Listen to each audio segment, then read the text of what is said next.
رمضان المبارک کی تیاری اور اہتمام کے چند اعمال۔ رمضان المبارک کی اہمیت کا اندازہ اس بات سے بخوبی ہوتا ہے کہ اس مبارک مہینے کی تیاری نبی اکرم صلی اللہ علیہ وسلم شعبان ہی سے شروع کر دیا کرتے تھے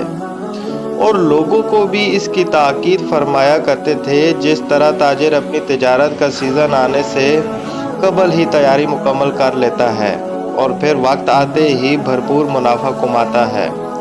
اور اپنی برادری میں یہ بات چلاتا ہے، ان کو تیاری کی دعوت دیتا ہے، پوچھتا ہے کہ بھائی وقت آ گیا ہے کمانے کا، کیا آپ نے تیاری کر لی ہے؟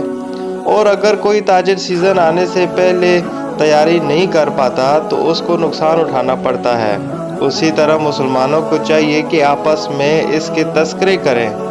کہ نیکیوں کا سیزن آ رہا ہے، رحمتیں سمیٹنے کا وقت آ رہا ہے،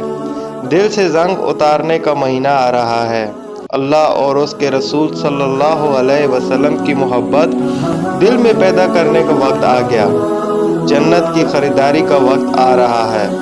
گھروں میں، دفتر میں، بازاروں میں، اپنی تمام مجالس میں ان باتوں کا تذکرہ کریں کہ بھائی رمضان کا مہینہ آ گیا، اپنی دنیاوی مصروفیات کو مختصر کریں اور اللہ کی رحمت سمیٹنے کی کوشش کریں۔ جنت کے راستے آسان کر دیے جائیں گے، جہنم کے دروازے بند کر دیے جائیں گے۔ صحابہ کرام مجالس میں نماز کے تذکرے کرتے تھے، نماز کا پوچھتے تھے، گناہوں کو ترک کرنے کی ایک دوسرے کو دعوت دیا کرتے تھے۔